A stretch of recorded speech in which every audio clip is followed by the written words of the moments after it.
Redditors who have served in submarines, what is something not many people know about being inside one? Served on a Virginia class. The best way I can describe the smell is that of a dirty McDonald's. It's due to the CO2 absorbent. We all go nose blind to it in a few days, but the smell gets into all our clothes real bad. Their airflow is actually really good. There are fans that keep everything circulating. 0.5-minute showers are a thing. The reason is creating potable water is a slow, somewhat noisy process. The other reason is discharging dirty water is also a noisy event. Our only communication with the outside world is through email. There is no internet access. The ship periodically downloads everything then distributes it. Upsetting emails are withheld until the boat comes into port, so the sailor can continue to function until it is possible to get a flight home.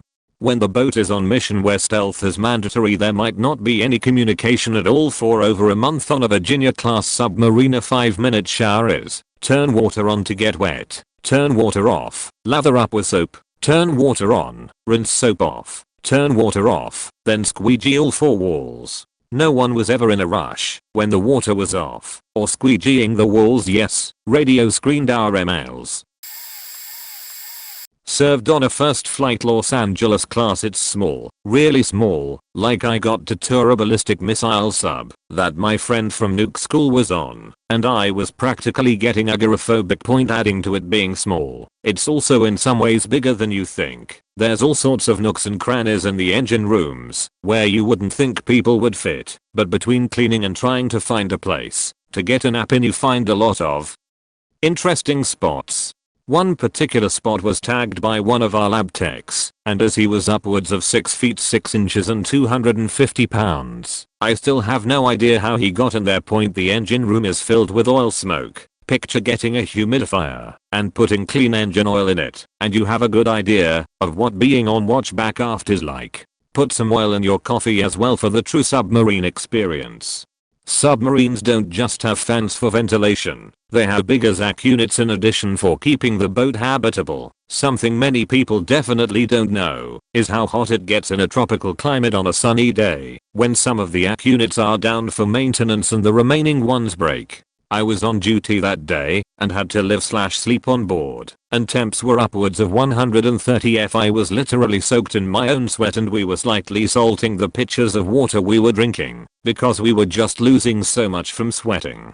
There are hatches which have hatch doors, one on the hull and one from the airlock, created by the 2 doors to the inside of the ship. These are technically escape hatches, although as any submariner will tell you, they're for senators not sailors, referring to the fact that they're there to make people feel more comfortable and satisfy a legal requirement. But if you think you're probably just going to die because the majority of the ocean is deeper than feasible to escape from.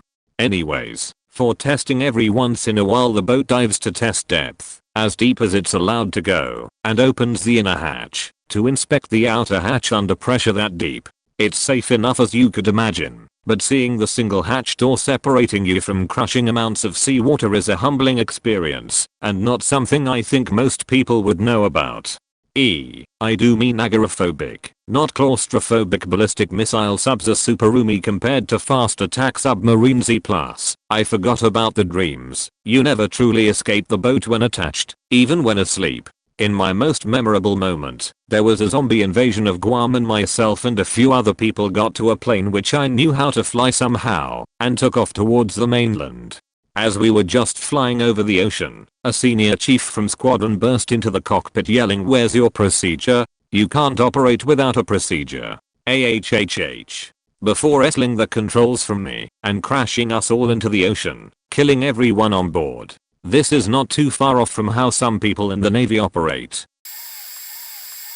From one of the last of the Franklin class boomers, your feet feel like they grip the ground when you come ashore. When a boomer comes in after a 3-month patrol, you'll find the base movie house with 10 single sailors watching a 2-month movie, and while they're the only ones in the theater, odds are they'll be sitting in seats next to each other in the same row. Being 3 months out, receiving occasional family grams, shares throughout the entire fleet, and having edited snippets of news delivered to you via a single piece of posted paper. When you come back and you recognize no movies, buildings have changed, gov's changed, it's pretty much a time machine. Point being, in the rack in rough water is like the best hammock being rocked ever. The medic has equipment to do everything from open heart surgery to pulling teeth and the manuals on how to do it. When you do angles and dangles in the missile compartment room and you sit on a woven wet trash bag, you go very fast and there are a lot of pipes flying by your knees. If the compass is off the quartermaster and gets a wrong time for sunrise, when you go to periscope depth, the sun will beam through the periscope over the con's head like a laser beam around the room, and you'll hear some amazing curses as the con swings around in a circle verifying no boats or other hidden in the surf nearby. The missile control center has a ledge on the operating control panel which makes an excellent footrest point due to the floating ground in the ship hull. If you're in the sonar shack and you plug in and place the handheld demagnetizer against the ship's hull, the walls will literally vibrate. Point. If you shut the toilet lids too loud, because sound can travel through thermal layers a good 50 miles, they will be taken away from you. Point. If they are blowing the sanitary tanks out to sea and you pissed off the A-gangers, they won't warn you they're blowing tanks. If you're on the toilet and will sneak blowing sand signs on the stall doors. The toilets have a lever that runs water down the rim and another one with a big ball valve in the bottom. Space is a premium on a sub, with a whole lot of pressure in the tank, and the only thing between the pressure, a lot of sanitary contents, and you is that ball valve. If you don't notice tiny little bubbles in the bottom of the bowl, when you pull the lever to the ball valve you will get sheet rammed up your nose, eyelids, entire body, and when the A-gangers point to the signs it'll be you who cleans it. Point. Nukes have the sample bottles that make perfect spittoons for chewing tobacco. If any chewing tobacco spittoon spills and travels towards the battery compartment, it's the job of the highest ranking petty officer in the cruise lounge to dam the flow with the body of the lowest ranking member present. Point. Never ever piss off the cook. Point. Lots more, but sea stories are boring. Point. Edit. 30 years ago, things have changed. Point. Edit. I annotated post due to some confusion regarding terminology used. Point. Edit. Note, a boomer is slang for a sub which has the capacity to carry nuclear missiles. I.e., nuclear missiles go boom. The sub is a boomer. They are the biggest subs as the sub is basically chopped in half and a large self-contained missile compartment for the nuclear missiles is sandwiched between the forefront and aft back. Point. Edit. Change the correct class of boat. Edit. Something I'd forgotten about until I started thinking about it and haven't seen here. A little over 1 to 2 months without pulling into shore. Nobody gets sick again until we pull in. This is for boomers who stay out 3 months only. Can't speak for fast attacks. My understanding is that the infected pool is small enough, the electrostatic filters etc strong enough, we were closed off from any outside new vectors enough that people's immune systems catch up to the viruses before viruses can mutate after 1 to 2 months in. Nobody really paid much attention to it, but it did come up in conversation with people new to boats who noticed it. My dad's story. Point. He served on the US Kentucky way back when, and due to some logistics error, all they had to eat was basically beef stroganoff. Point. He's like, it's not that bad, I can live with this. But when you're on a sub and you're cramped, tempers run wild. Point. They start fighting with the metal knives and forks, so command takes them away and gives them plastic knives and forks. Fighting stops for a bit, but then tempers flare and they fight with the plastic, so command takes them away and have them plastic spoons to eat beef stroganoff with. By this time my dad is sick of this shit. People start fighting again though, and my poor E3 dad wasn't about that life, but command was like, yeah, so you guys have to eat with your hands now. It's been around 30 years and he refuses to even smell beef stroganoff. Last time we made it was in 2013 and we were on vacation. He came into the house, looked at us eating the stroganoff and said, I'm ordering pizza for me. Good times. Way late to the party, but I'll add a couple of items. You/Auckland Hellbent already gave a good summary, so I'll keep it short. Point. I was on Madison class boomers 40 years ago, so this is pretty old news. First up, there's no team on Earth like a submarine crew. One example, admittedly carefully crafted, is Store's load day. Worst, most ass busting day of your life. You're getting ready to go on patrol for 10 weeks. There are 2 hatches barely big around enough for one large grown man to climb down through. Every item that the 143-man crew will consume has to go down through those 2 hatches, passed hand to hand from sailor to sailor. All the food, paper towels, toilet paper, cleaning items, you name it. Tons of materials, all packed small enough to fit through those hatches. On that day, every last person on the boat, from the captain on down to the lowest recruit, participated beginning to end. No complaints, just get it done. Second up, don't fuck with someone on submarines, especially early in patrol. People have 10 whole weeks to scheme their revenge. That could be a whole thread all by itself. Best example I ever heard of, one of the chief petty officers loved Snickers bars, had a small stash. One of the other CPOs stole one on day 2 or 3 of patrol. The thief then bragged about how he was going on a diet. The victim thought about it and decided the offender's belt was the best place to attack. Now, anyone in the military knows about those web belts that are infinitely adjustable. One size fits all, just cut off the excess webbing when you buy a new one and you're good to go. The victim, once a week, would trim about 1/4 inches to a 1/2 inch off the thief's belt. The guy kept losing pounds, starving himself, but his goddamn belt kept getting tighter and tighter. When we returned from patrol and tied up to the tender, the victim gave the thief an envelope with all the little pieces of his belt in it. My favorite memory? After several years of service, I got senior enough and trusted enough, so I got to hang out with the older guys who knew what it was about. We were on maneuvering watch, meaning traveling on the surface, until we got past the continental shelf, where we could dive. The chief of the boat told me to come topside with him and help secure the deck from maneuvering watch. We strapped into safety harnesses and walked the deck, turning down the cleats. We got to the bow, nothing but a harness and a rope keeping us from disappearing into the sea. And looked back at the sleek sub hull. The sun was going down, and it was just gorgeous. He said, "Let's have a cigarette before we go below." We lit up and looked at the beautiful world around us for the last time in 10 weeks, and right then a pod of dolphins started pacing the boat. We watched them for about 2 cigarettes, then went below and closed the hatch. Blowing the sheeter on yourself. 616 class sailor here. When the sanitary tank was full, the auxiliary man on watch would secure the heads to pressurize the sanitary tank to above sea pressure, 75 C, to empty it out. During that time, any crew member not fully in possession of their senses might occasionally stumble into the head, take a leak or dump, and flush. The flushing valve was a 3 to 4 inch ball valve that connected the toilet bowl directly to the sanitary tank directly below.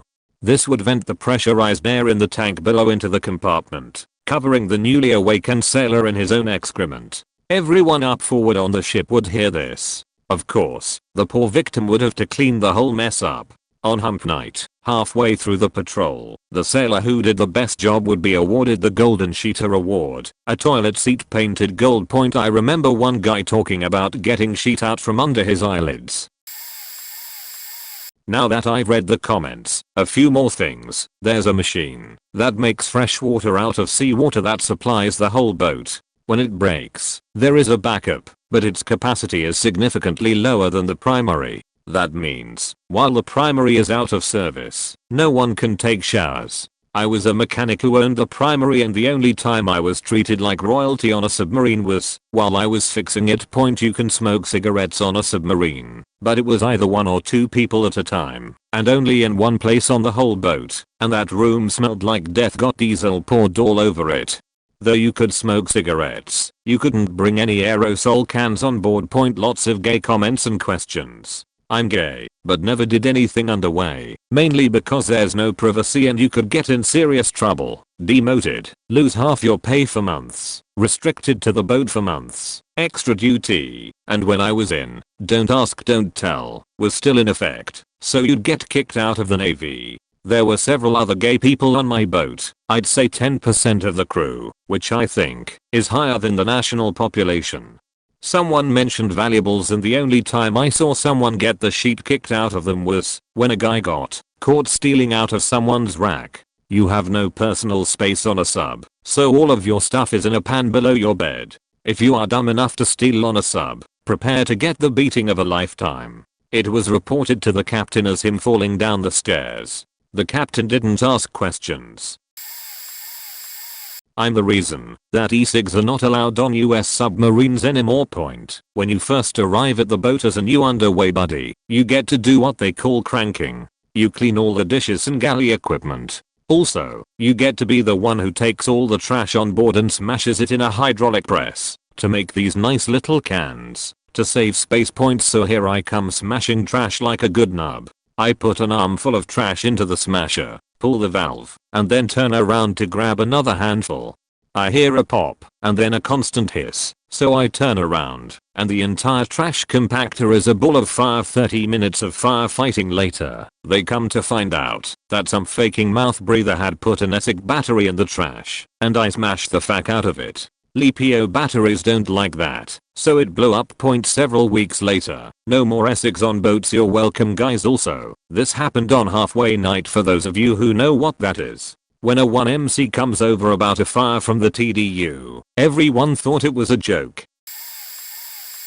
My friend served on the Santa Fe. While I never asked too much, I got glimpses into sublife. Cigarettes and chewing tobacco are super valuable when they are submerged for a while.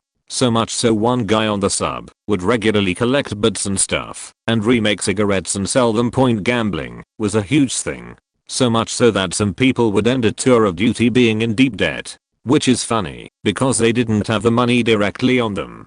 He said one guy was so in the hole he very nearly went missing when they docked. It's small. Very small. Sleep is hard to come by. And this is all compounded when they are submerged for days on end.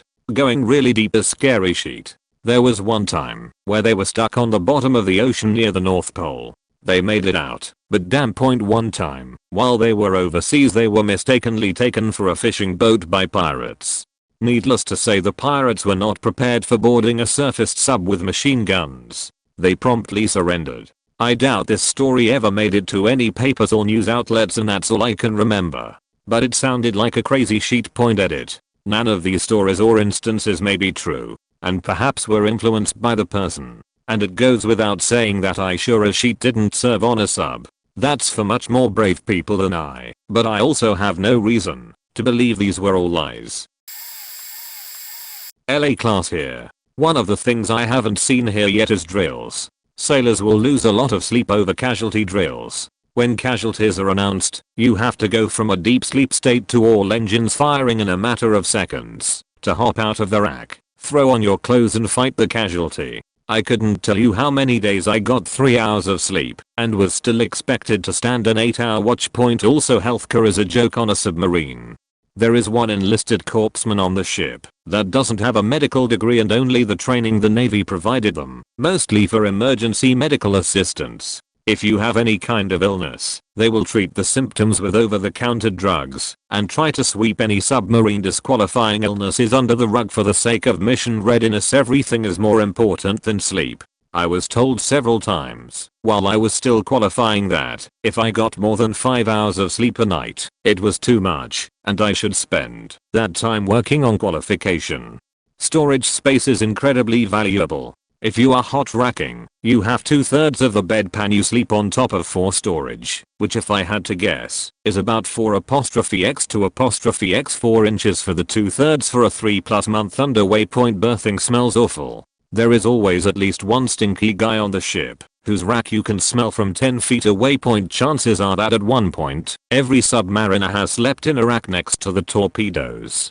This becomes a problem if you are a light sleeper, because torpedo men are generally loud as hell, and you will often not be able to sleep in your rack due to evolutions happening in the torpedo room.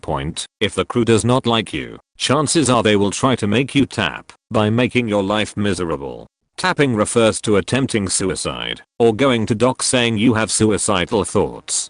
This is often accomplished by making your qualifications more difficult than your peers, waking you up to perform menial tasks, or waiting until you have gone to the rack to inform you of things you forgot to do, or even didn't know you had to do, to deprive you of sleep. Broken equipment can make your life miserable. In a personal sea story of mine, our refrigeration plant broke and was unable to be repaired until we pulled back into port. All of our food went bad and stank up the boat until we were able to dispose of it, and the crew was eating rice and canned food for nearly a month. My father served as an engineer on board both HMS Suburb and Scepter, which were nuclear-powered hunter-killers during the 70s and 80s. When he first joined as a junior rating, he would sleep next to the reactor. Each year he would be tested for radioactivity, and each year he would be over the specified limit. Instead of transferring him, they would just increase the limit for the next year. Years later we took a tour of a nuclear power station in Wales. Between each section we'd all have to pass through a checkpoint with a Geiger counter to make sure we were all okay. Without fail my dad would set off the alarms and people would lose their shit and he'd just go, "I'm fine. I've even got 5 kids." Other stuff. Food was much better than on surface ships. If you're gonna lock a bunch of guys in a tin can underwater for 6 months, you better keep them happy. For the same reason as above, the relationship between ranks was more relaxed. Friction between people is much more of a problem in such tight confines. His boats were mainly tasked with Cold War stuff. Despite some article the other day about there being only one sub battle during the Cold War, there was a lot that went on that was unreported. There was one incident where my dad's boat was rammed by a Russian sub and lost its conning tower and had to limp home to Scotland. It was reported as an accident with a fishing boat. As a child, one of my earliest memories was of being terrified walking along the deck of my dad's sub so we could have Christmas dinner on board before they left for the next few months. Years later we took a tour of a nuclear power station in Wales. Between each section we'd all have to pass through a checkpoint with a Geiger counter to make sure we were all okay. Without fail my dad would set off the alarms and people would lose their shit and he'd just go, "I'm fine. I've even got 5 kids." Physiologist here. The only way this would be possible is if your dad ingested radioactive calcium, phosphorus, or other heavy metal isotopes that are incorporated into bone. Even at that, said isotopes would have to be gamma emitting to get back out through his soft tissue and into the radiation detector. The amount of gamma radiation incorporated into bone required to set off a radiation detector would be enormous. In short, bullshit. Your dad would have died long before he was hot enough to walk around setting off radiation detectors. If this really happened, the most likely explanation would be that your dad lived or worked around a source of radiation, and this contaminating radiation was in his clothes. This could happen as a result of working in an industrial setting in which dust was created containing radioactive materials, or if he lived in a house that was contaminated with radon gas, which does happen. It could also have happened if your dad was undergoing medical imaging studies and or treatments for cancer in which radioactive substances are injected into his body, making him radioactive for a short period of time, days at best. I was on a submarine for a week or so for an exercise. What I remember, lobster. Lots of lobster. We ate really well on board. I was given a top bunk that had a big pipe running lengthwise over the bed and very close to it. I had to slide into the bed under the pipe, and in order to turn over, I would have to climb out of bed and back into it again. Part of the exercise involved going to test depth, which was pretty deep, thousands of feet, maybe. As we dove deeper, the titanium steel hull made popping and cracking noises, and it was disconcerting. The captain was nervous during the whole dive, and that didn't make any of us feel much better. As a visitor, I got to go up on the bridge while we were traveling out to sea, and it was as cool as they say. I felt like I was in a war movie. The sub was in Norfolk, and my parents lived close by, so my dad picked me up when we returned. He had also been in the Navy and wanted to see a modern sub. All he could talk about on the way home was how much I smelled like a mine. The officers were unragged, and you could tell it wore them down. That said, the camaraderie was better than on the surface ships I had been stationed on.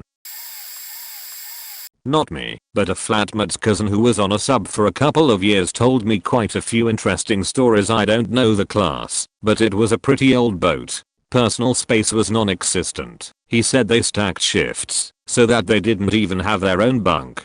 3 dudes would share one as shifts rotated. They each had a small drawer for personal effects, and one of the most popular personal items was a pillowcase. He was one of the nuclear technicians and took a few grainy pics of the nuclear reactor. I'm pretty sure that wasn't allowed, but it was pretty cool. The thing looked like a fridge with a few dozen matrix style tubes running in and around the thing. He said that at full demand, the sub would only use about 4% of the electricity the reactor was capable of producing. The thing also had some kind of a leak on one of the emergency pressure relief valves. Did I mention it was an old one? It wasn't a bad leak, a couple drips a day, but it was leaking radioactive water that the nuclear techs were exposed to on the daily, and eventually it would make its way to the ocean. None of his higher ups would do anything about it, so one day at port he got fed up and emailed CNN. Someone eventually got back to him, and he ended up having a telephone interview with a reporter. They were off the coast of Japan when the story hit, and Japan threw an absolute tantrum as of course this sub was leaking radioactive shit into their waters. He said he heard his officers saying a few things that indicated they were trying to figure out who leaked it, but he got away, and the leak got fixed. I'd feel bad about telling his secrets, but the last I heard he was doing time for distributing child pornography, so fuck that dude. For the most part, they're pretty clean. We clean for about 8 to 10 hours a week in port, 30 plus hours a week at sea. However, there is still some pretty disgusting stuff on board. Personally, I've had sheet up to my elbows and also been drenched in some pretty thick liquid that was a mix of blood and rotten seafood. We have a few sanitary tanks on board for holding water until we can safely discharge it. A couple of the tanks are discharged by pressurizing them with air and blowing them overboard. When it's done, you need to depressurize it, and, since air is a commodity, you vent the tanks back into the sub's atmosphere. You can basically taste the sheet in the air. Water is another precious commodity, so if you have the water running for more than a minute or two in the shower, expect to get yelled at. The jokes about submariners being gay aren't exactly true, though people do become a lot more affectionate, especially when deployed. It ain't gay if you're underway. Hugging, cuddling, stroking people's faces, as grabbing, over the pants HJs, etc. The air in the sub, along with everything that absorbs smells, like clothes, smells like our chemical CO2 scrubber, amine. It's kinda similar in smell to old cat piss. You stop noticing it after a day or two, but as soon as you pull into port and leave the boat for a day, it's really easy to smell. Hot racking is still a thing. 3 people get assigned to 2 racks, beds, so you split your belongings between them, each person getting a third of each rack to store their stuff. Most people don't change their linens, usually only using their own pillowcase and blanket, so you wind up sharing sheets with 2 other people for a couple months. Hopefully they're cleanish people. Also, it's perfectly normal and expected not to shower every day. The longest I've gone is about 5 days, but I know people who went almost 2 weeks between showers. Served on a high oak class for 5 years. It's an interesting life, to be sure. Those are some of the best years I've ever had. We have 9-man bunk rooms. You get used to it. Your bunk has a curtain for privacy. We had a guy get really religious and didn't want to be tempted to beat his meat in his rack, so he removed the rack curtain. Funny thing is, he still did it. We'd hear him and see a slight shadow moving at night, but if you called him out he'd get real defensive about it. Weird dude. He was super proud to tell everyone one day that he jizzed while he took a massive dump. That became known as the immaculate ejaculate. I'm sure others have mentioned the showers we take. Get wet, turn water off, soap up, rinse off. We have to make our own water, and it has to drain to a tank that gets pumped overboard. Conserve, conserve, conserve. The food is the best in the Navy, but it still could be improved. It suffers from a dire lack of fiber. Much of it has to be processed / canned / dried, but a vast amount of money is wasted on making crappy cookies, bland sheet cakes, subpar pies, etc. If they saved the money and made a really good dessert every few days, it'd make more sense. Then again, I don't understand why people need to eat dessert with every meal. It's not as claustrophobic as people make it out to be. Our sub is very large. We have a lounge where we can play cards, video games, watch movies, etc. I always brought a laptop with me. I've gone 90+ days without seeing the real sun, only through the periscope. It really makes you appreciate things like full showers, a comfy couch, true privacy, not just a curtain, and a good jog outdoors. I've got more if people want. I served on board the US Philadelphia, SSN 690, before she was decommissioned from 2004 to 2009. You might have heard about this little mishap during Hurricane Katrina. Where do I begin? Take a deep breath. The boat is like being locked in a basement for 6 months. No windows, sheety fluorescent lighting, and nothing but seafoam green and bilge grey as far as the eye can see. I got less radiation per month than an airline pilot or lifeguard. They allowed smoking on board. There were 2 smoke pits, but only one was open at a time and only 2 people were allowed to puff in front of a filtered intake vent at a time. After meal times, the line would often back up 30 to 40 people deep. Furthermore, I saw that the CO2 scrubbing chemical was mentioned in an earlier answer. This sheet would seep into every nook and cranny of clothing, and even worse, the cigarettes. Every cig was a Marlboro Red when you were underway. Oftentimes when pulling into port, smoking an on-boat cig for the first time was like breathing fresh air after sea trials. Sometimes the boats dive deep and then surface as quickly as possible, an emergency blow. These behemoth steel tubes the length of a football field come up so quick they rise slightly out of the surface and crash down on their belly like a breaching whale. Insane. We still celebrated holidays as much as possible while underway. We would make costumes for Halloween out of Vebred nuclear grade duct tape. We would make Christmas trees out of lock wire and washers. For all the talk of submariners being homosexual, the environment was caustically homophobic for the most part. The most limiting resource for extended deployments was not fuel, it was food. At the beginning of the deployment, all hands line up and form a human chain from topside to the engine room and pass down hundreds of #10 cans and line the entire surface of the deck plates with them.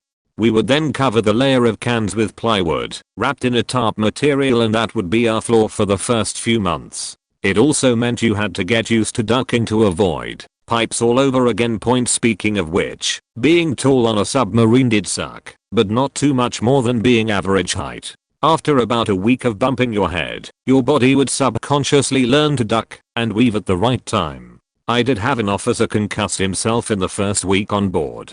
In his defense, he was like 6'4" inches. It wasn't as isolated as you might think. We has sailor mail. I wrote and received thousands of emails during my tenure on board.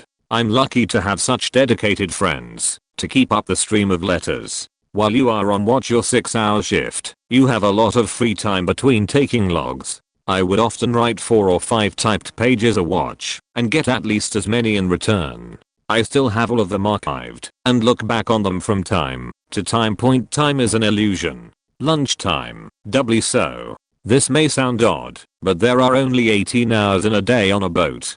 With no sunlight, the idea of a circadian rhythm goes out the non-existent window. Most times you would be a member of a 3-section watch rotation. You would stand watch for 6 hours and then get 12 hours off. Lather, rinse, repeat, more on lathering and rinsing to come. If you were really lucky, you would have a 4th watch stander for your rotation who would always stand the 6 PM to midnight. Sometimes midnight was called balls. Hilarious. This meant if your watch fell into that slot, you would get kicked out.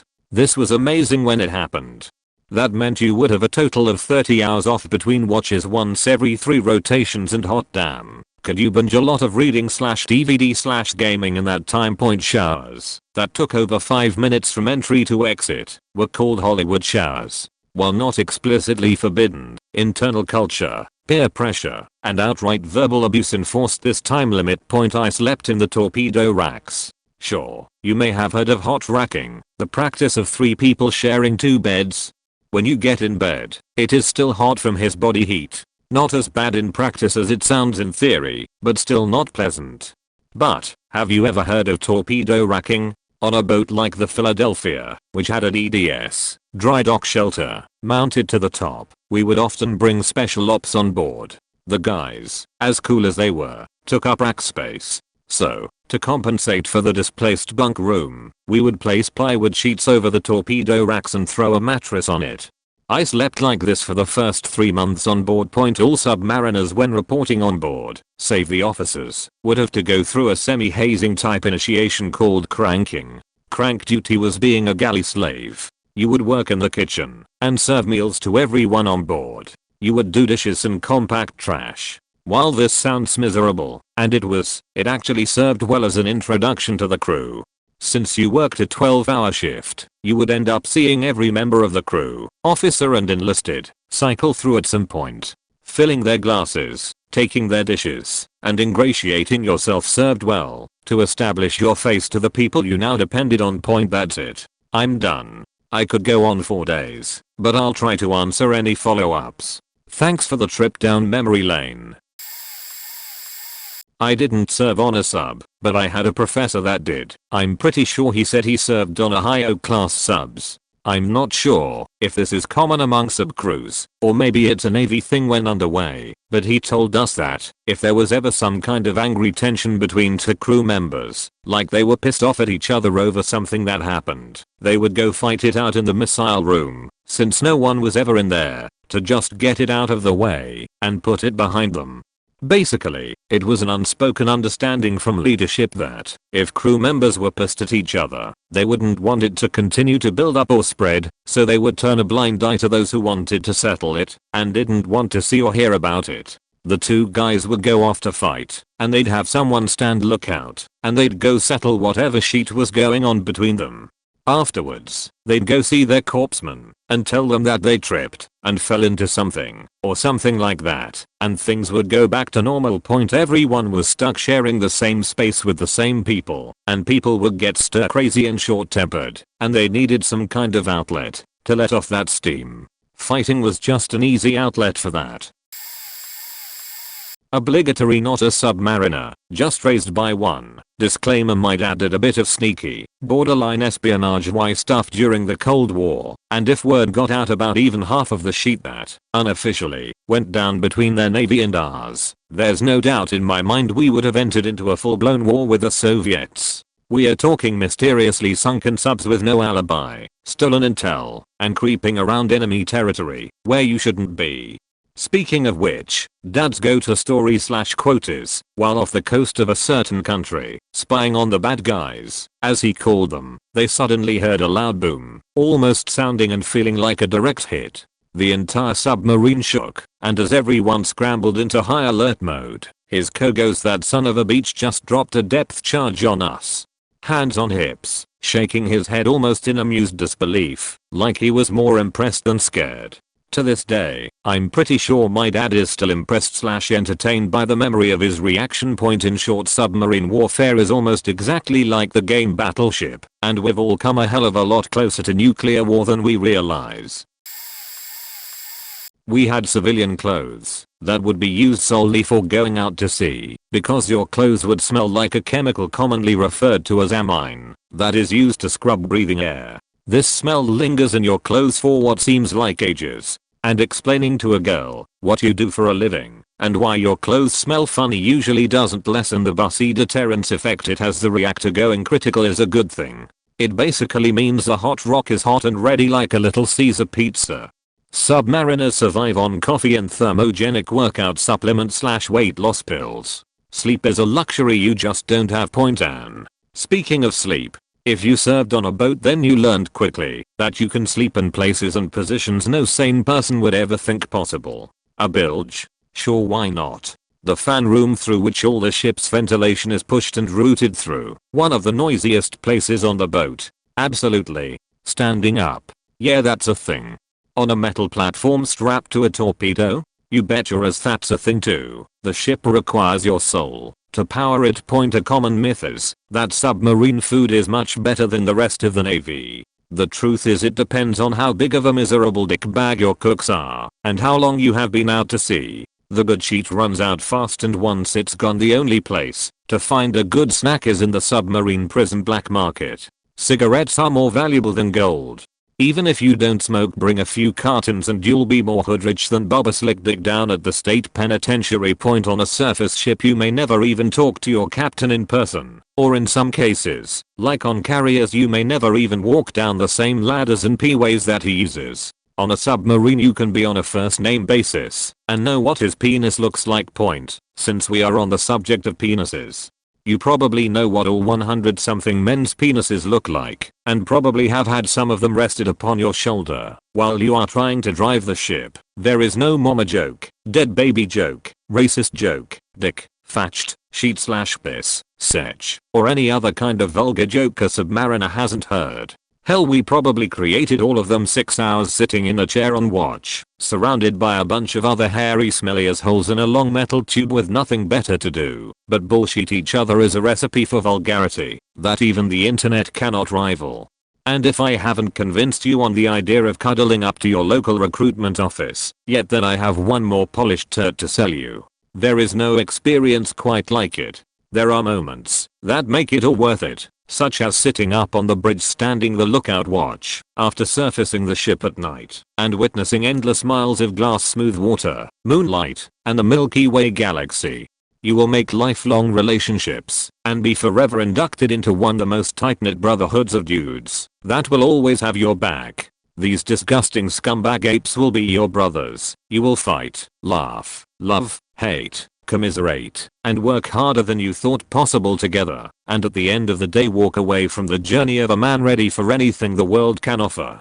The rest of life and all its hurdles will seem trivial because you've seen hell on earth before and nothing else will test you more. I've known men who have said they would rather be in the desert dodging Taliban bullets than be on the boat, and these men have experienced both. They call it the hardest job in the Navy for a reason, and if you're the kind of person who wants that adverse life-changing challenge experience, then submarines are for you.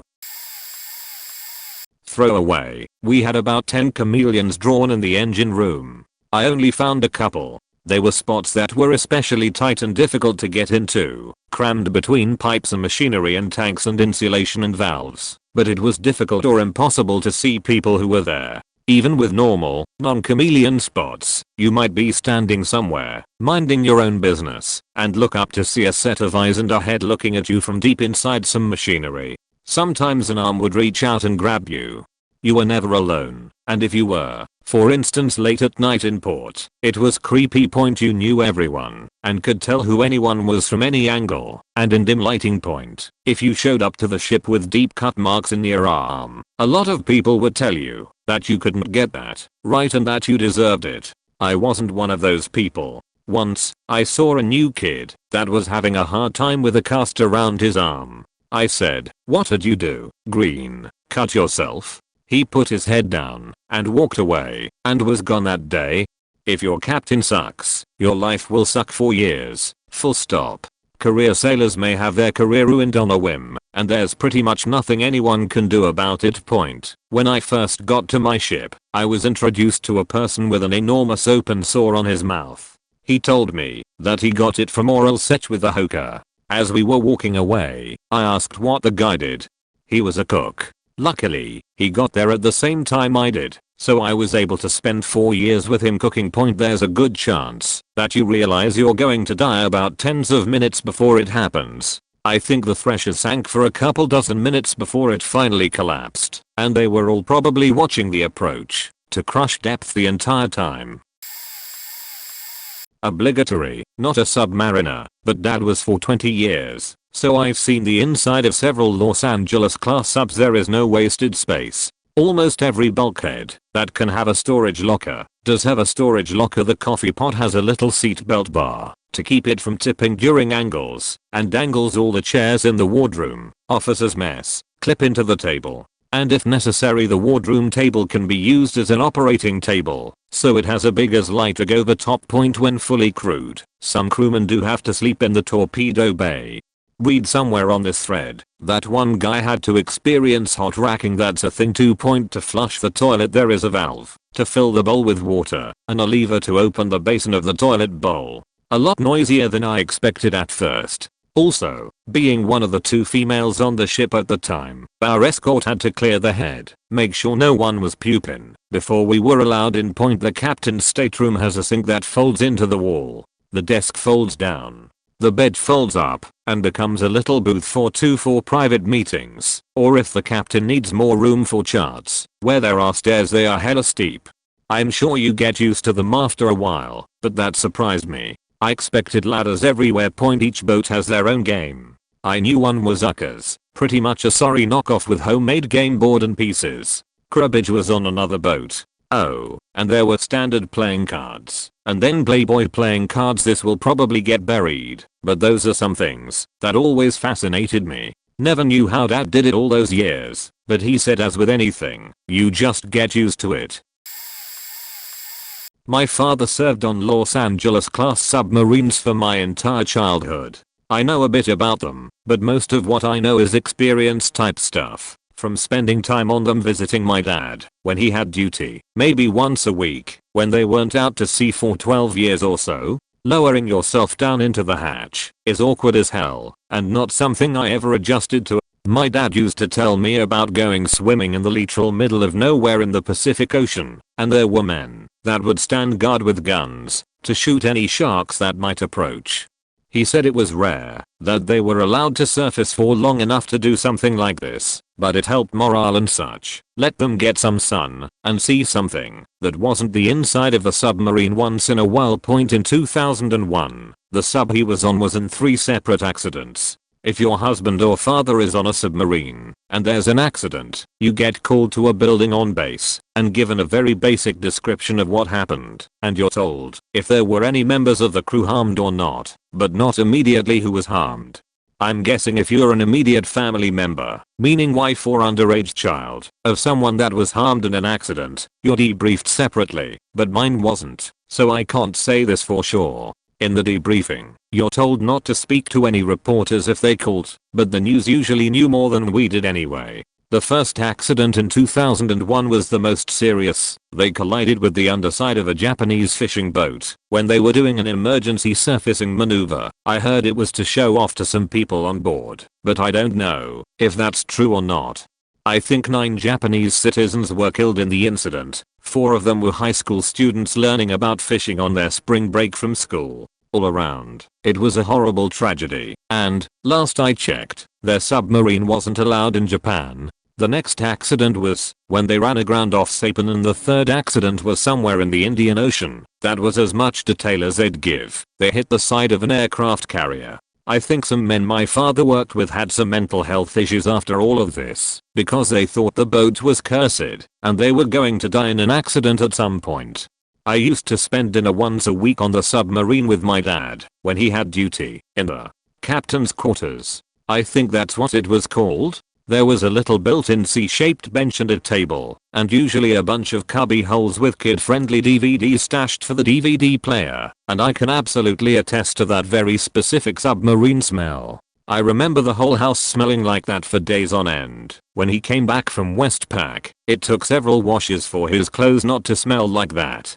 I recently had a friend come back from sea, and we were traveling together, and he brought his sea bag, and it smelled just like that. It's been a little over a decade since I've smelled that submarine smell, and my friend was surprised when I told him not to worry about the smell, that I actually like the way it smells. I guess having grown up associating that smell with my father, especially with him being home for the first time in months, it makes sense that it left a positive imprint.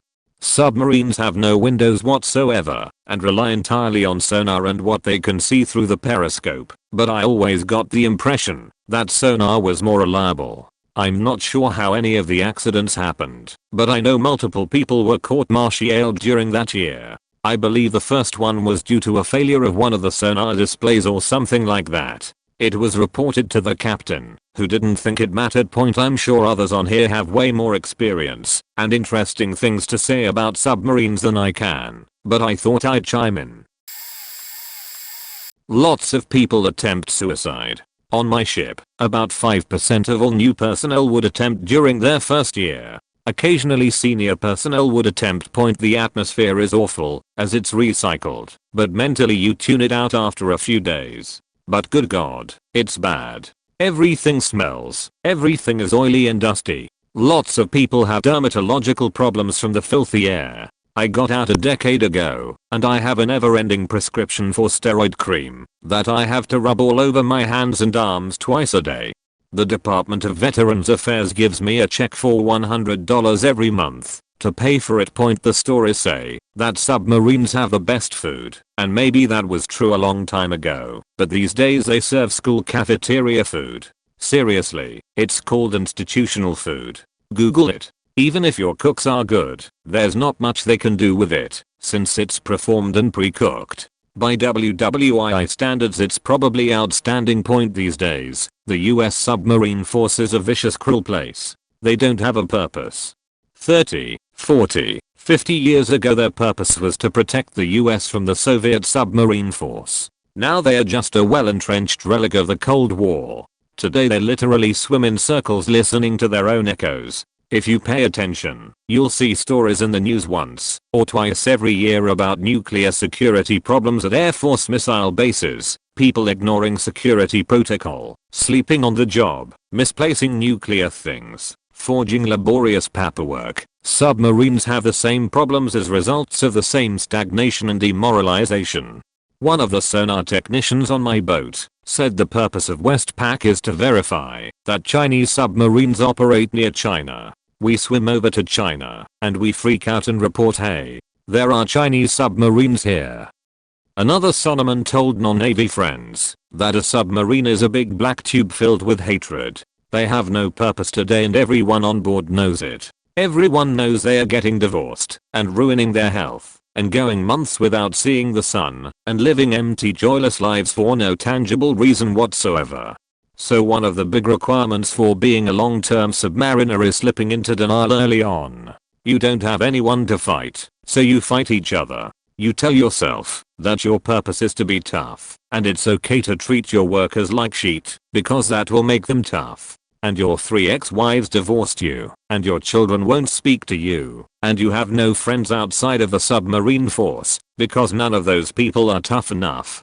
And when big problems arise it's okay to cook the books, because it will just be this one time, and maybe one more time after this, and the people who inspect the books are other submariners with the same problems as you and they'll understand. And that's a key point that has allowed these problems to persist. The submarine force is special.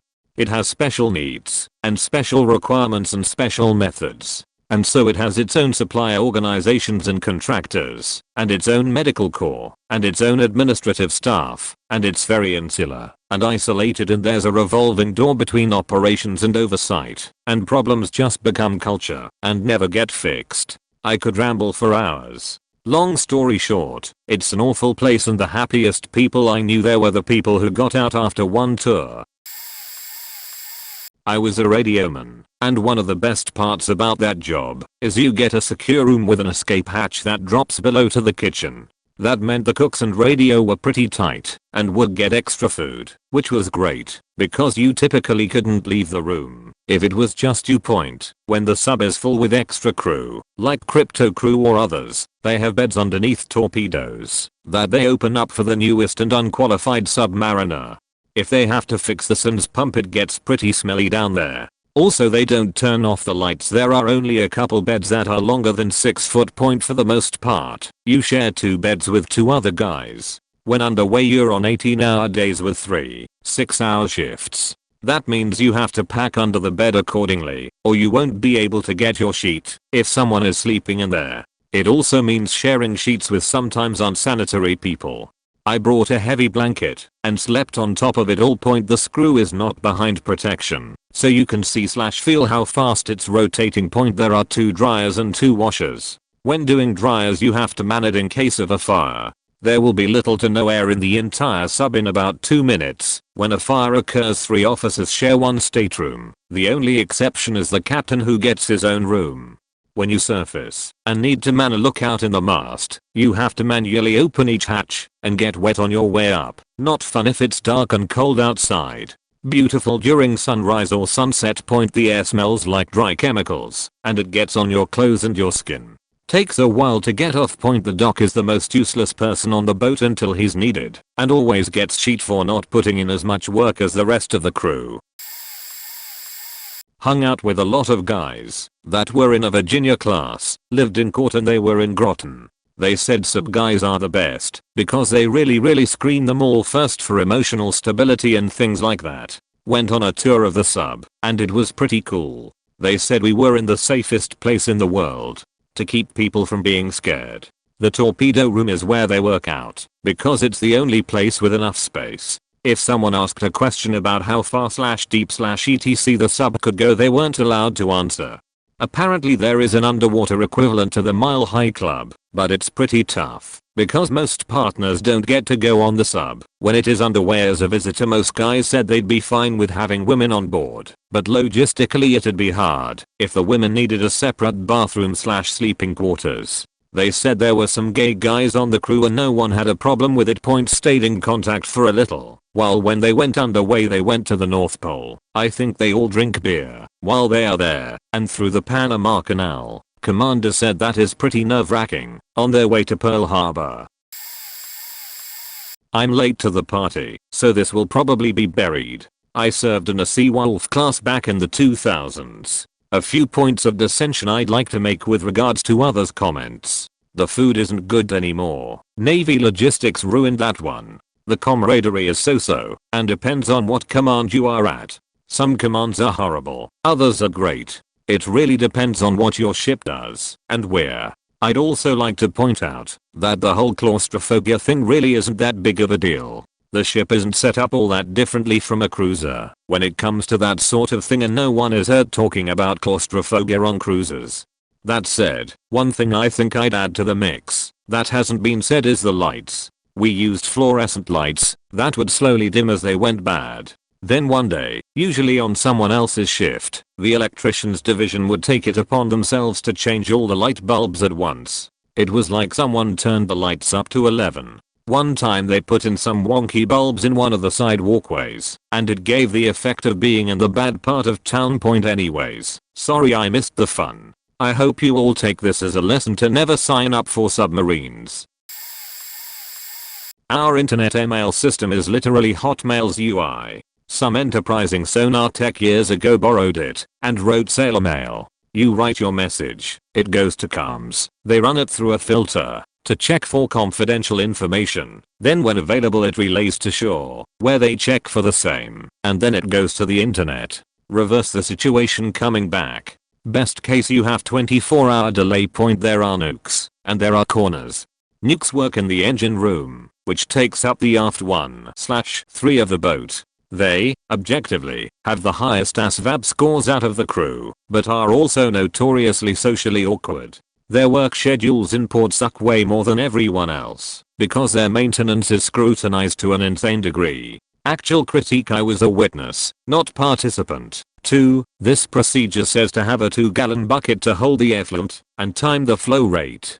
You appear to have acquired a 20 ounces Snapple bottle. Well, I ratioed it to correct for that, and yet, here we are. Corners work in the forward 2/3 of the boat, so named because the front of the boat is conish. Close enough. Literally everyone enlisted is a corner, although we usually grant a gang auxiliary mechanics. They run the diesel, ventilation, sheet tanks, and basically everything else mechanical that isn't nuclear. Honorary not quite Kona status, because they control a lot of sheet we would like to have working.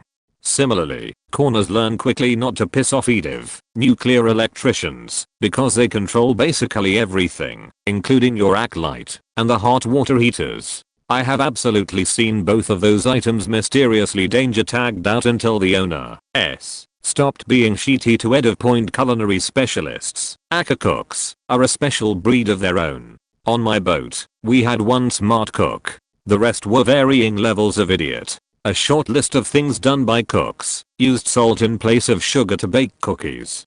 Decided to brew coffee, bun coffee maker, very fast flow rate, immediately prior to angles and dangles. See other comments. I was in cruise mess for this, and watched the entire sheet hour with great interest. Gravity will in fact make the hot coffee continue to fall down plumb, and it will bypass the coffee pot once you pass 10 degrees or so. Something faked up with tomatoes and shrimp scampi. I don't remember the details, only the co storming out of the wardroom screaming that they were never to make this dish again. Put whole pecans into the soft serve machine, trying to make butter pecan ice cream. Nice effort, but kills the machine, which EDIV has to fix. Put entire faking loaves of bread into the garbage disposal. This kills the garbage disposal, which EDIV has to fix. I probably have more that I could think of, as I'm sure others could. Finally, I have yet to witness anything as majestic and beautiful as being in the conning tower at night on a clear night. We were somewhere warm, The stars and moon were bright as hell, and everything was silent except for the wash coming over the bow. Breathtakingly beautiful. My little brother is a Nook guy on a Sea Wolf class sub. His best memory was coming up through the ice at the North Pole. Only a dozen guys got to get out, and he was one of them. Worst memory was being blackout drunk, abandoned by his fellow submariners, lying on the dock trying to remember where to go, crying about the burrito he was eating. He said that when someone just shuts down mentally, it's called going sad, or at least it was, when he was underway. A guy went sad and hung himself, and they had to wait until they could get some place to have the body removed. He really picked up a chewing tobacco habit. Unfortunately, they were doing secret stuff, and if you get him drunk enough, he'll just tell you about it. It's not interesting to me at all, but my husband likes military history and whatnot, so he enjoys it. Even though he's a Nook guy, they had pretty much everyone rotate through all the different jobs/duties, and his hands down favorite was working in the kitchen. He literally got this plaque/award for being the best at cleaning dishes. When he finally got on the Nook schedule, he discovered the joys of working on top of huge cans because of limited storage. He also told me that despite guidelines for the pH levels around the reactor, the new guys freak out when they're a little off, but once you've been at it a while, you just shrug it off and say good enough. This was all from my little brother's recollections. I can't vouch 100% because he is kind of a dum-dum. Served in a Los Angeles class for a few years. We sleep in what is referred to as a rack. It's basically a coffin with a curtain on one side. It's about 6.5 foot x 2.5 foot x 2.5 feet. Not exact measurements, but I'm guessing by my own dimensions and how snugly I fit. All your belongings are stuffed in a small compartment underneath your mattress or somewhere in the nooks and crannies of your coffin. Cloths, books, electronics, snacks, etc. It's not unheard of for some people to invest in a pocket buses or flashlights. Usually berthing was ridiculously dark, so there wasn't much to see, but you would definitely hear things coming from certain bunks. And there aren't enough racks on board, so if you were new or low ranked, you were most likely hot racking. Hot racking is when two racks are shared between three guys. It's set up so that one of the three is always on watch, so theoretically only two will ever be using it. Simulating submarine life at home. Right up from an unknown source, this floated around the internet while I was active duty. I did add some content, but most is carryover. Lock all friends and family outside. Your only means of communication should be with letters that your neighbors have held for at least 3 weeks. Discarding 2 out of 5 points. Surround yourself with 100 people, making sure at least 85 of them are people that you don't really know or like. If any unexpected guest come over, tell them they can't enter unless they are on the access list. Spend the rest of the time looking for said access list until they leave. Repeat for every unexpected guest.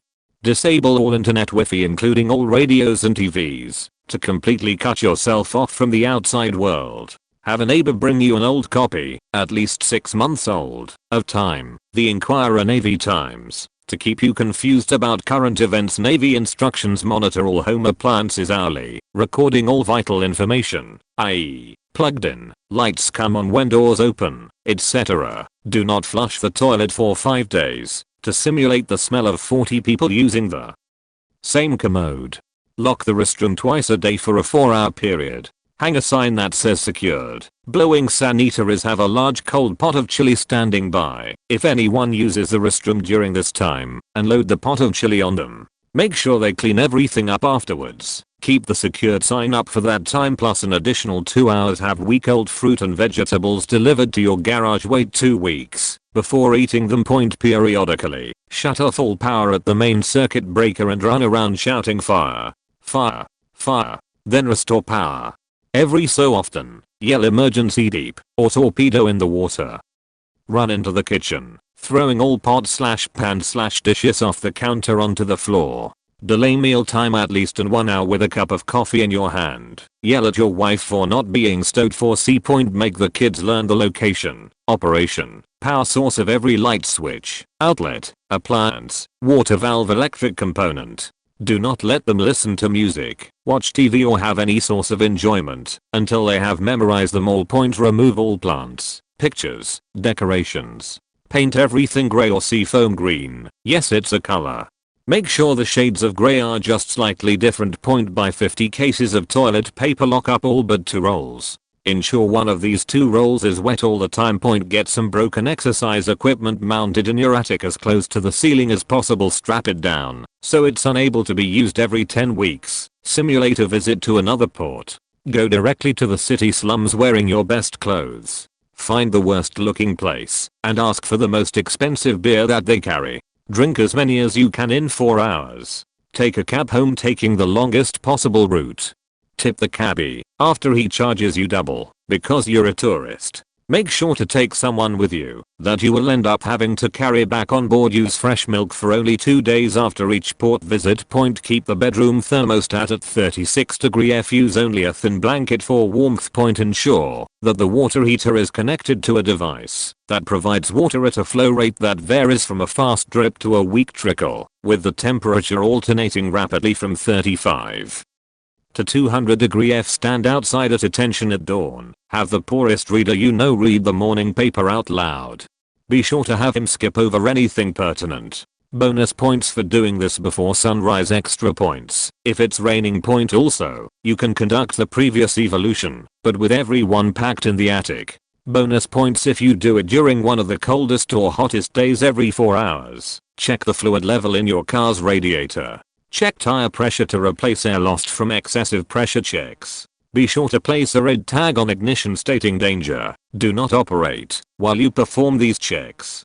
Inform your neighbor as to the results of these checks. Have him tell you to repeat the checks because he did not see you perform them. If the red tag happens to fall off, conduct an investigation on why the tag fell. Make sure this investigation lasts at least 8 hours. Meanwhile, nobody sleeps or eat.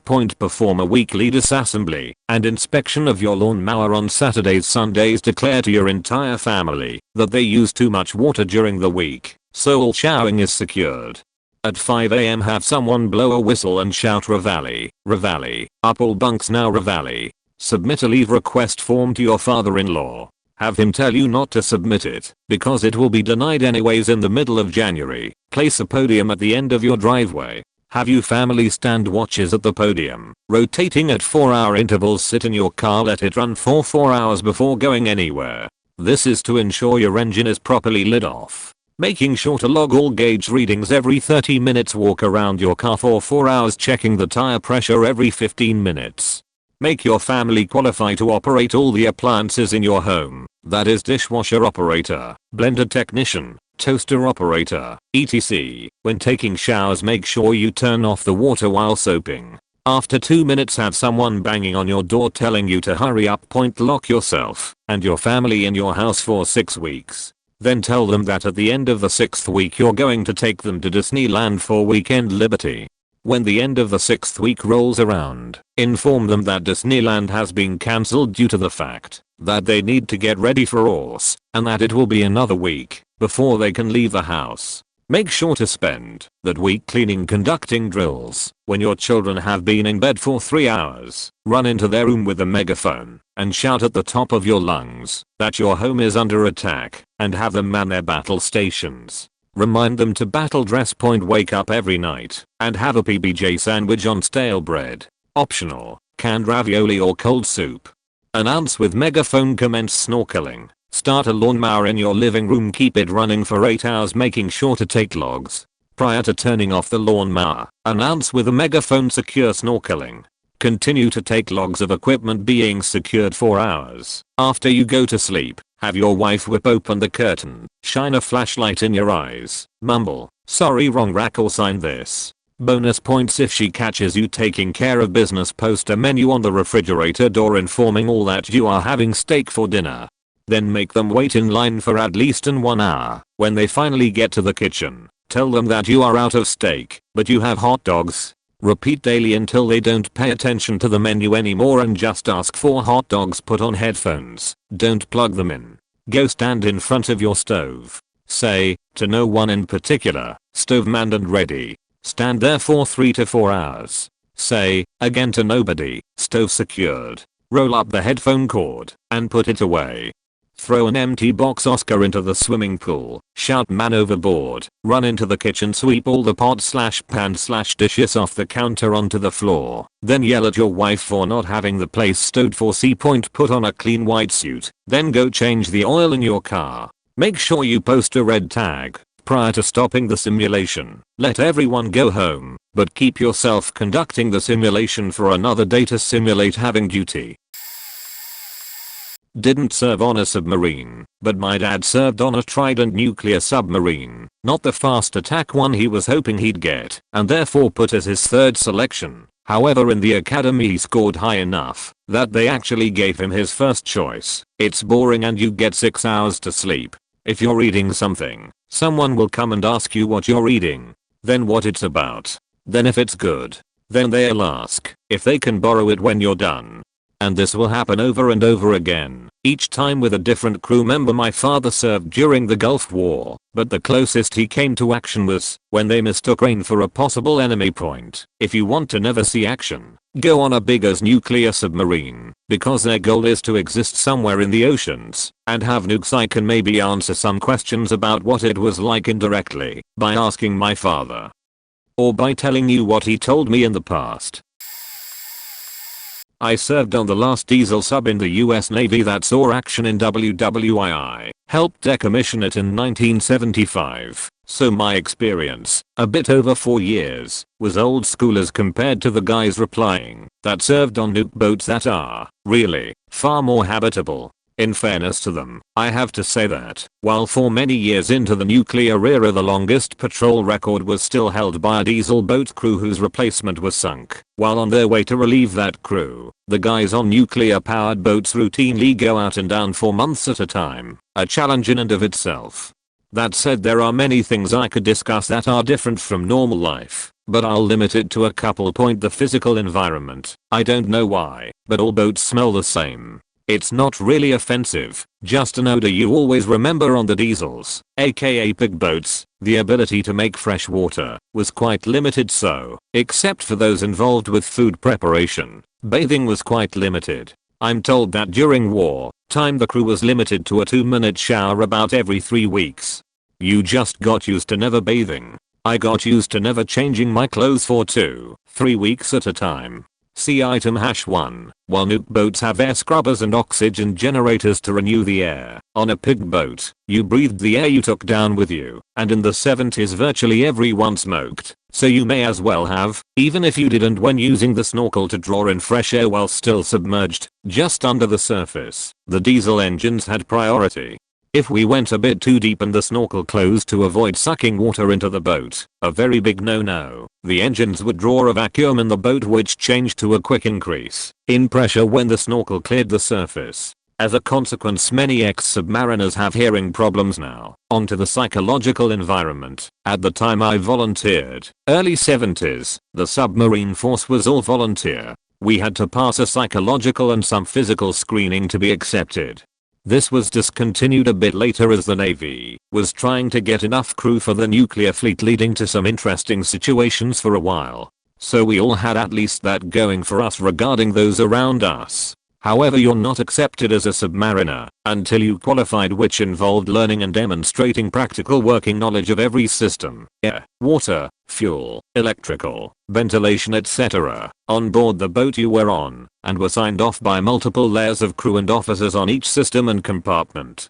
This had 2 practical effects. -1 In an emergency, never far away on any boat, any crew member could function in any capacity to help deal with the emergency, and -2 You knew that was the case with every qualified crew member.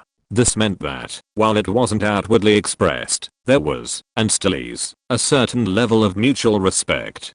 You might think that a guy was a total asshole, but you knew that in a pinch he'd save your ass, along with his, if he could point. Because of this level of respect, the rubbing and superficial harassment was sometimes merciless, or at least it would appear so to an outsider that may or may not explain it to an outsider, but a real result of this is a camaraderie that lasts a lifetime. We all consider each other brothers from different mothers. DBF. Diesel boats forever.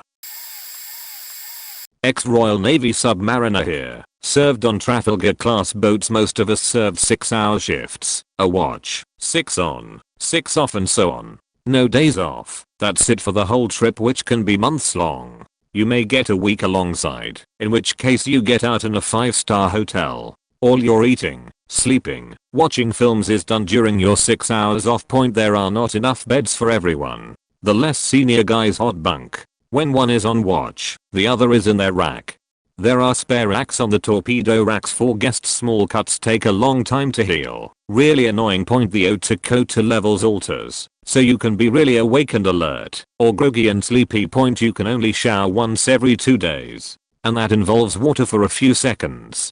Turn the water off, soap and wash, then rinse off. The machines that produces fresh water are noisy, so their use is kept to a minimum. Point: they do bloody emergency drills all the bloody time. Normally in my bloody off watch, when I'm trying to get some kip, there is a big rival between submariners and skimmers, those who serve in ships. Submariners have to have a lot more knowledge than skimmers. Every submariner has to know all the systems on the boat, where every major valve and pipe work is, and what it does. Submariners get extra pay and in port, get put up in 5-star hotels with breakfast included and given cash to piss up. Sorry, I mean to buy lunch and dinner. Skimmers have to eat and sleep on their ship and report in daily. Point: edit. Forgot to add that when we dive deep, the submarine gets crushed. Metal ladders shrink, floor tiles can pop up, cupboard doors jam shut. Freaky when you first experience it. My old housemaster served as a commander on a Resolution class submarine in the Royal Navy during the 1980s until mid-90s, when he went to university to become a DT teacher at our school. He gave several fascinating seminars about his time in the Navy and what it was like serving on nuclear subs during the Cold War. A few things I remember from his talks: the food was always better at the start. You could tell how long you had been at sea by how bad the food was getting, especially when you started eating the reserve tins of food at the back of the store. Likewise the drink. They had some beers on board that they were allowed to have every few nights as a treat. You knew you had been at sea longer than intended when the beers ran out and you started on the gin. Point: most of his time was spent patrolling and tracking Russian subs. They had a sort of unwritten rule with the Russian subs that they would take it in turns to track each other at a distance using passive sonar. If either side pushed their luck and tried to track too closely, they would ping the other sub very loudly. Apparently it really echoed very loudly in the subs. Everyone would hear it.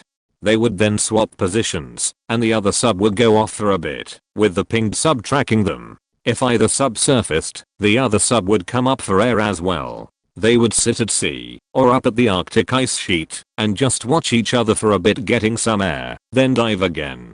Pretty much a big game of grandmother's footsteps under the sea. With nuclear subs and warheads they had unlimited fresh, hot water due to the nuclear reactor.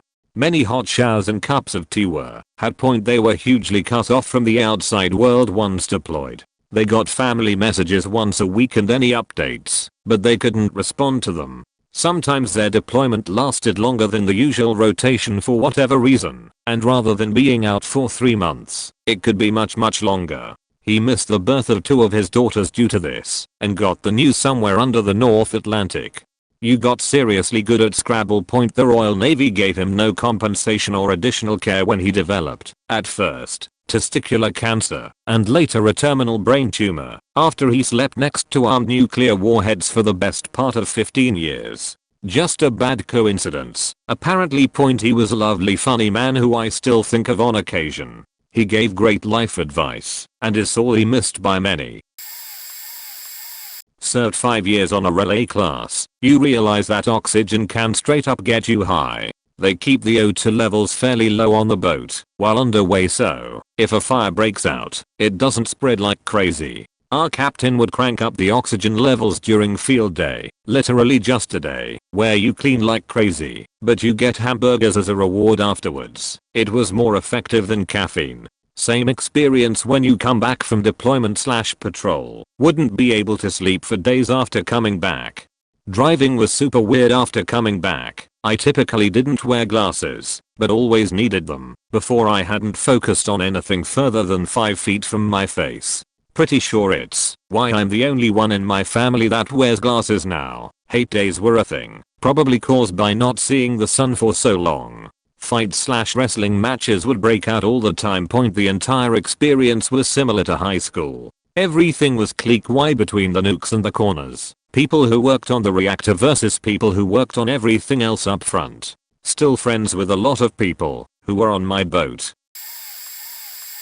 You are going to see someone's dick. Not like yo man your fly is undone or what are you doing changing in the common area seeing someone's dick. No. It's a long game wherein certain random fucking sailors set up elaborate pranks for you to experience their ballsacks and dick properly in full form. Random penis on the shoulder by a high rank just to troll. A random fucking sonar tech after a briefing asked us if we wanted to see an Australian road map right before he pulled out a flashlight and shined through his stretched out ballsack to show the blood vessels like road maps. Get it? Because it's his down under rather than dicing around. The lack of space is extremely noticeable. Public toilets and airplane bathrooms won't even faze you. The man who sheets in Davy Jones's locker can sheet anywhere, anytime. Oh, and if you ever want to see what zombie societies would look like, visit a chow hall after battle stations and drilling sheet sliding around the table and people grabbing it instinctively. It's like a scene from a comedy movie. Fresh air is better than cocaine. Ever seen a group of people emerge from a can and act like maniacs? Yep. Oh. Finally, sonar techs are fucking weird. Faking fact 95% are super faking weird. This isn't a stereotype. It's a 100% chance of success that this guy wearing the street rating is a faking weirdo with great hearing. I'm a bit late to the party, but fuck it. I could literally talk about this sheet for hours because I just got off a first flight 688 a year ago and started college in Europe. Haunts me to this day. Fun fact #1742. Submarines are human petri dishes. On the way back to Hawaii one time, a guy brought a stomach flu with him from eating bad bussy or something, and one by one nearly all 140 plus people got sick. Keep in mind that there aren't many toilets on the boat and some toilets are only allowed to be used by certain people. So guys were sheeting and vomiting in buckets waiting for their turn to go. I had a rack opposite to the middle level head and I could hear people moaning and blowing chunks until I fell asleep. There was so much vomiting that the air started to actually smell slightly acidic. I thought I was going to make it home without getting sick because I was wearing gloves around and sanitizing everything. Wrong. There I'm driving the boat at like 3 AM and all of a sudden it dawns on me that I'm going to sheet myself if I don't leave right now. It hit me like a faking truck. So I get relieved and join the rest of the zombie crew. I have no idea how we didn't have a collision or some other fatal error on that trip because everyone was so weak and tired from the flu. Late to the party, but here we go. Served on a Los Angeles fast attack sub for a while, and while most of the stuff has probably been said, we'll leave this one point. The lowered oxygen levels are interesting. When on mission, you sometimes can't, or just push back ventilating the compartments to bring on fresh air. This not only results in the atmosphere monitoring machines alarming for a few hours when you walk by, but obviously makes you sluggish. I remember flies getting on board during a food resupply, and then over the course of a few days due to oxygen levels they got slower and slower until you could just kind of reach out and poke them. Also, due to lower oxygen, lack of sunlight, and oil in the air constantly in the engine room, where I was as a nuke mechanic, you just don't heal much. Cuts I got would take weeks to go from scab to scar. Also, coffee was always covered in an oil film, and the percolator containers were pretty much always being rotated and never cleaned.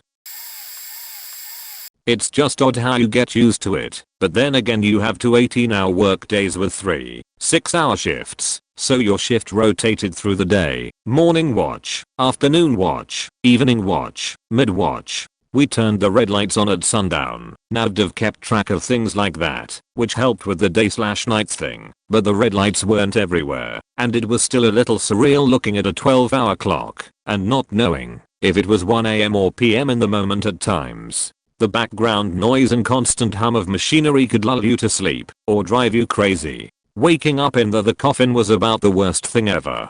Where the rack you sleep in is pretty small, it might not even be possible for bigger dudes to roll over, and enclosed on all sides, except one which has a curtain on it, where you got in and out, and you wake up in the pitch black. Forget where you are, deep underwater in a sub, trying to get out of the back of your rack, and feel all around not finding the one side that's open. Lots of panic and terror ensues. Being around all the engineering and equipment, and how it all works together still blows my mind. It's pretty neat. There's nothing like pulling into port after deployment, and being put on liberty. Served on Trafalgar class, UK. If you're surplus to the boat's regular crew, i.e. trainees or training staff, you sleep in the weapon stowage compartment on beds, which are specially made to go on the weapon rails. I spent 10 weeks sleeping inches away from a Tomahawk land attack missile, TLAM, which are cold as hell when your bearers brushes against it in the middle of the night. When you go away on a patrol you can't take aerosols on board, so everyone has to use roll-on deodorant. It's recommended that you take multivitamins to make up for the lack of sunlight. It's also recommended you take laxatives and Imodium, remedy for diarrhea, when going on a patrol. The first few days once you've dived can be a bit of a weird time for your body. The pressure, atmosphere and other environmental factors affect your BMs. I didn't have a proper stool for a few days. A colleague of mine went 27 days without one. He was pretty sick. They considered a medevac to get him off, before he finally managed one. Captain monitors the air daily. Can mess with levels. To make dudes sleep better, angles. And angles is a 40-degree dive where everything slants, sub-hull shrinks. If you hang a string from wall to wall on the surface then drive to 900, the string will sag a lot. Pizza is actually really good on a sub, because they make the dough fresh. Shifts are 6 hours long, so you never know what day it is. You work 6, chill 6, sleep 6, so it's only an 18-hour day. The only way you know what it is based on what meal they're serving at that time point. If you run a boomer class submarine you're gonna do nuclear launch drills daily. This means that an encrypted message is sent to 4 people on the boat with launch info. They each decrypt the message individually, then meet and compare results. If one person fails the decryption, the launch is impossible. The only person who can hold both launch keys at the same time is the captain, so to lower levels bring the captain the launch keys with both their hands on the same lanyard. Imagine 2 people holding the same stick. If you're in deep silence you can't flush toilets or make any noise. Everyone goes to bunk and chills. This is for enemy sonar. 72 days is the longest stretch I've heard of without surfacing. 900 feet is how deep civilians are aware a military submarine can go. The classified information on that I'm sure says they go deeper. Source, not a sub guy, but lived with a 30-year captain for a while. We drank scotch, and I asked him questions about subs almost endlessly. Fascinating sheet. I got to do a Tiger cruise with my dad, who is a 30 sub vet on his last at sea. It was a 3-day deal, nothing crazy. It was on the US Georgia, after it was converted to the SSGN. The absolute craziest thing to me is that during the dive sailors went all around the boat with a clipboard and physically checked for leaks. Like actually looking for water coming into a vessel meant to sink. I don't know why that seems crazy to me, just does. It is comparable to riding in an airplane. Your ears pop from pressure changes, and it moves similarly to an airplane, just the exact opposite of flying. They tied a piece of fishing line to both port and starboard sides of the boat before diving, and once we reached the Tiger approved depth the string line was dropping. The boats are put under a crazy amount of pressure from the water. Everything is soundproofed and like locked into place. The bookshelves have a bar on them, so the books don't come flying loose during dives and maneuvers. I was told the food on boomers, nuclear missile subs, is the best in the Navy. The Ohio class subs aren't as cramped and tiny as you might think. They are small but spacious at the same time. Angles and angles are really cool and fun. The torpedoes are shot with compressed air from the boat, so your ears pop when they fire them. The air is made by breaking down seawater, H2O, to hydrogen and oxygen. The submarines have a funny smell because of this. When we were kids we always said dad had submarine smell. That is because of the clean air they breathe. Cleaner than anywhere else on Earth. My father served on a sub here in Sweden as a signal/telegraphist dude, whatever it's called, and he has a ton of stories. For example, the captain forced him to proofread and correct papers on his apparently very messy divorce, since he knew my father was bound by secrecy laws. The captain was also a bit fervent and tried to ram a Russian submarine when they couldn't get a good shot, since he wanted the honor of being the first guy to catch a sub in our waters. Didn't work out sadly. But a fact not many people know, I guess that would be the fact that, at least at the time, submarines had the biggest per person budget when it came to food. I guess serving in a claustrophobic underwater metal tube for weeks and even months on end must come with some benefits. They ate lobster, reindeer, and wild game regularly. Every dinner was luxurious, one of the few luxuries they had down there. Their chef was originally a mailman, but he got really skilled at cooking after a while, and my dad still misses his food sometimes. I caught pneumonia. So bad I was in and out of consciousness and I hallucinated. I had 3 hives in me at the same time, one in each hand, top of hand, and one in my leg. I remember one lucid moment I saw Doc's face. Whitest I have ever seen someone. No hospital. He was a corpseman, not a doctor. He was a registered nurse though, and did that in his spare time on his own. He did his best with what he had. I took every pill on board. He said I almost died, twice. Took me a full 13 months to recover. I was down for a week, but back on watch soon after, you know, running a nuke reactor show from the electrician chair in maneuvering. Bed rest after watch, and extra rest leading up to ORS. It was an ORS run, and they didn't want to lose me for horse. Good times. Anyway, so point is here, there is one corpseman on board for a full crew. He basically has a limited supply of meds, and a very small sick bay, more like a sick pup tent. Someone goes down, gets hurt or what have you, do what you can. On a Trident submarine, can't just pull in port and pairs trans someone. Have to stay quiet and poke holes in the water. Us Alaska 92-96. Maybe 95. Not remember now. Don't have DD-214 handy. Buddy on another sub, a chief died. They couldn't pull in, so they put him in the freezer. That's standard protocol for deaths. Freezer until pull into port point. There are some special moments on sub, like when you surface, make it a point to pop up into sail towards sunset, watch dolphins swim in wake, breathe in some fresh air. I miss the camaraderie the most. And at the time I didn't appreciate the science behind it all until much later. If it gives you warm fuzzies, there are 18, 19, 20-year-olds out there right now in charge of nuclear reactors and nuclear missiles. No worries, we taught them how to start up a reactor while massively hungover and or still drunk from the night before shore leave. Hawaii, San Diego and Alaska shore leave can be really good. Good times, and no, we never had to shoot walrus. Submarines are dangerous as hell. Everywhere you look on a submarine, there is an item that could sink the whole boat. Torpedoes can explode. Fumes from banks of batteries can ignite. Penetrations through the hull, that is, the propeller shaft, the periscope, there are tons of others, can have stress cracks and cause flooding. Every square inch of the hull is a spot that could be weak and fail. Miles of pipe carry fluids through the submarine and could fail. Hatches can be left unsecured. Every single human on board is fallible and is a security risk. The sewage and waste disposal systems can break and cause flooding. Point the firearms on board could discharge and immediately disable essential systems. Oxygen systems could catch fire. Electrical systems can overheat and generate smoke and overwhelm a crew. They can also catch fire. Point outside are even more hazards. Other boats could puncture the hull. Enemy vessels might want to kill the submarine. There are friendly vessels that might kill you by accident.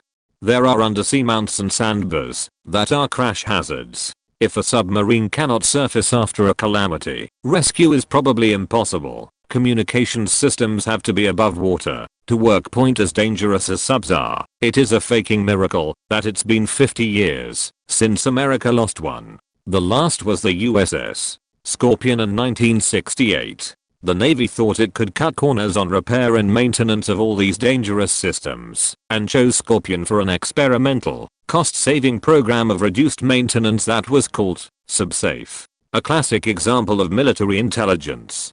The Navy thought reduced maintenance would be no problem. Didn't trust the egg-headed engineers with slide rules and poor social skills who ran calculations to estimate the risk of various dangers. When the Navy lost the Scorpion, it also lost my father. After Scorpion sank, the Navy immediately terminated SubSafe, and nobody has ever dared to suggest anything like it since. Edit. My understanding of SubSafe was backwards. Apologies. SubSafe is a program that emphasizes thoroughness and safety in submarine maintenance and repair. Scorpion was sent to sea without satisfying SubSafe requirements.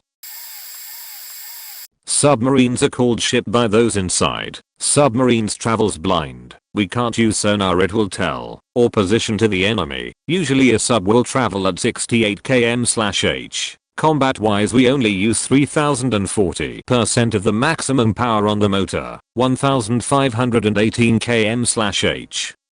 Top speed being 40 km/h. Going at full power depletes the battery way faster, so only use it to escape in emergencies or has a last resort. 100% electrical motors. There is not always a bed for everyone. We take turns sleeping when there is more people than beds. It is placed above the batteries.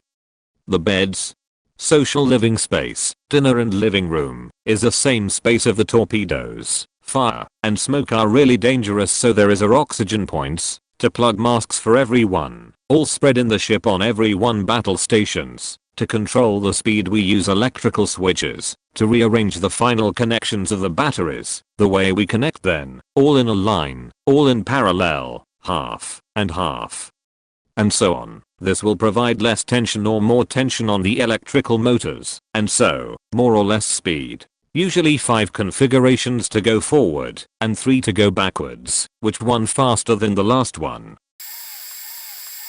This isn't about subs exactly, but interesting. I grew up in Annapolis, home of the Naval Academy. We sponsored midshipmen my whole life. Long story short, for those who don't know, midshipmen can't leave campus for the first semester. They slowly get more liberties as they go through school. The first not Naval Academy place they can go is the house of a sponsor, a local who takes them in and lets them just hang out, do laundry, eat a home cooked meal, whatever, for a Saturday afternoon. Second semester of plebe year, freshmen are called plebs. They can go out for a while Saturday afternoon. Anyway, we sponsored basketball players a lot. One of our minds was on David Robinson's team. When David Robinson entered the academy, he was normal sized for a kid his age. Maybe a little talk, but not as tall as he was when he left the academy. He grew to the size he is now between his freshman and junior years. David Robinson was apparently interested in, or assigned to, a submarine for his summer tour before he grew. But he got so tall that he wasn't able to actually work in a sub for his tour by the time it came around. Edit. Naval Academy, not Basil Academy. I was also told that one of the reasons, besides great PR, that the Academy/Navy didn't require him to fulfill his full service in the Navy, like nearly everyone else, that isn't a superstar drafted in the extremely early rounds early to a major sport, was that the Navy would have had a hard time putting him on a boat. Disposing of eggs that have gone rotten at sea. My first co was big on having fresh eggs and lettuce on patrol. Eggs were stored in a forward fan room during patrol, where they would stay unspoiled for about a month. At that point, they would start to rot. They would turn black and the smell was horrible. Disposal was done by junior enlisted guys who worked in the mess, known as mess cranks. There was a trash disposal unit, TDU, in the lower part of the ship, like a small torpedo tube, that all trash was ejected through. 2 guys would do the work, first making a cylindrical liner like a can, filling it with garbage, then topping off with iron weights, so they would sink. You'd have to get all the air out, so all eggs would have to be broken, releasing their fetid aroma into the inside of the boat. The smell was overpowering, so the 2 mess cranks would get covered in rotten egg, and they typically wore air masks, EBs, during the job. It was a powerful incentive to get qualified and move on to better jobs. The second half of patrol, we would eat canned 3-bean salad and have reconstituted eggs. Funny how people will eat reconstituted eggs at cheap hotel breakfasts. I never served, but a guy I know did. This is kind of an interesting second-hand anecdote about his experience on board a sub. After high school, a dude I know enlisted in the Navy. The guy is literally a psychopath. Like, the violent kind. He once hit my brother with a baseball bat and then threw it at my grandmother. To this day I can't believe they let him enlist, and he lasted as long as he did. Anyway, I ran into his mom one day about 2 years after he had joined up. We live in a small town. I asked how he was doing out of sheer morbid curiosity. She said he was awaiting a court-martial, which surprised literally no one, not even her it seemed. Apparently he had been stationed on a sub somewhere, and during his deployment he had gotten into some sort of altercation with his commanding officer. She said all she knew was that he had gotten into the fight, forced the officer into a room, closed the door, and somehow broke the handle, so he couldn't get out. I don't know how much of this is accurate, but it's what she said she had been told. Last I heard, he avoided any jail time, but received a dishonorable discharge. I still see him walking around town from time to time. I'm pretty sure he's still living with his mom. TLDR. The Navy apparently has pretty chill psychological requirements for letting people onto a submarine. SSBN sailor here. There's a procedure for nearly everything, like using the laundry machine and dryer when you're in the engine room, and there's a pressure differential between compartments due to an air charge or other evolution. The watertight door can be a major pain in the ass to open, or can be a projectile. Thankfully there's a damper on the door, but can otherwise swing open and cause everyone in the compartment's ears to pop. It's common to get stitches or knock your head on something regardless how tall/short you are. My head found a large portion of EEB manifolds on the boat. During fire drills, you wear these airtight masks, EEBs, with a hose that you need to run from station to station to plug into a pressurized manifold. When not plugged in, you cannot inhale, otherwise you pressure check your mask. Other people can plug into your device if you're connected to an air supply. Unintentionally buddy faking the EEB daisy chain during fire drills gets you yelled at pretty quickly. You cut off air to everyone else downstream of you. Picking on the nubs, non-useful body, or unqualified person, making them find you batteries to the sound-powered phones, feeding the shaft seals, or finding the serial numbers to the water slugs are all jokes to mess with the new guys who don't know any better. Those things don't exist. Reading through the comments, I think working on a cruise ship kind of compares to being on a submarine. Of course you are not gone for months at a time and the ceilings are not that low. Besides these differences, you can go for a long time without seeing daylight. You live in miniature cabins below sea level, and if your job doesn't involve working with passengers, you don't go up at all. There is a small deck for the crew, but you barely have time to go there. The cruise ship industry likes to work you to death. Of course there are ports every few days, but often you have no time to go out. You have to work. Since they are not regulated, kind of, by US laws, you work for 10 to 12 hours a day, often more, depending on your position. And when you have a day off, that means you have 2 hours off that day. You still work the rest. Crew members usually work around 9 months, maximum allowed by maritime law, and after a while you are so tired that you prefer to sleep every free minute. This leads to comical situations sometimes. We had uniforms for daytime and evening, even different uniforms for formal night. You are usually so confused by not having a normal routine or even daylight to orient yourself that often you'd think it's morning when in actuality it's dinner time. It is so usual. After a few times it happened to me, I started to use the 24-hour time. No confusion there. Boomer sailor, ballistic missile boats. For 20 years for different boats, so many sea stories. Which can I tell without incriminating myself for crimes without statute of limitations? Okay, everyone's heard about the great food on boats, and it's true, for the most part. There is a reason for this. A good cook will get crap from the crew, but a bad cook will find his poor choices in cuisine in his bunk. Some call this abuse, but a fleet sailor knows it's just friendly motivation. Over time you start noticing things about the food.